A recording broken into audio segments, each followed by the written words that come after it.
1,50,000 post கிட்ட delete பண்ணியிருக்காங்க sir, remove பண்ணி விட்டுருக்காங்க. எனக்கு என்னன்னா ஒரு 10-15 மாட்டினாலே இப்போ ஸ்கேமில் மாட்டியிருக்கோம், பார்க்குறோம். அதெல்லாம் 10-15 மாட்டினாலே எங்கேயோ போய் செபியில் இருக்கவங்க குடும்பம் எவனா மாட்டியிருப்பாங்க இதில், புரியுதா? அதனால தான் நடவடிக்கை எடுப்பாங்க. இப்போ வந்து என்னென்னா, நம்ம வீட்டில் நாய் வளர்க்குறோம். நீங்கள் எதுக்கு வளர்க்குறோன்னா, நம்ம பாதுகாப்புக்கு, திருடன் வந்தால் கடிச்சு இது குலைக்கிறதுக்கு தான் வளர்க்குறோம்.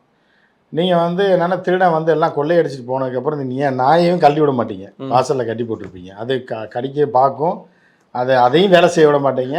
அது வந்து திருடன் போனதுக்கப்புறம் வந்து பார்ப்பீங்க, பதட்டமாக கழட்டி விடுவீங்க. அது பக்கத்து வீட்டுக்காரனை போய் கடிச்சிடும் கடுப்பில். கடித்தவொடனே அவன் பாவம் வந்து என்ன நடந்துச்சுன்னு கேட்க வந்திருப்பான், விசாரிக்க வந்தவருக்கு. இவனும் தப்பிச்சிருவான், கொள்ளையடிச்சிட்டு போனாலும் தப்பிச்சிருவான், பக்கத்து வீட்டுக்காரனை நாய் கடிச்சிடும். இந்த கதை தான் இப்போ செவி பண்ணுது.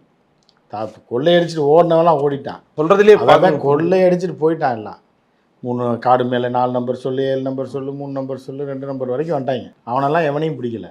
கோடி, பல லட்சம் கோடி டிஜிட்டல் அரெஸ்ட்னு கைது பண்ணிட்டாங்க. ஏஐ வச்சு மானிட்டர் பண்ணுற அளவுக்கு இன்ஃப்ளூயன்சர்ஸ் வந்து அவ்வளோ வலுவாயிட்டாங்களா சார்?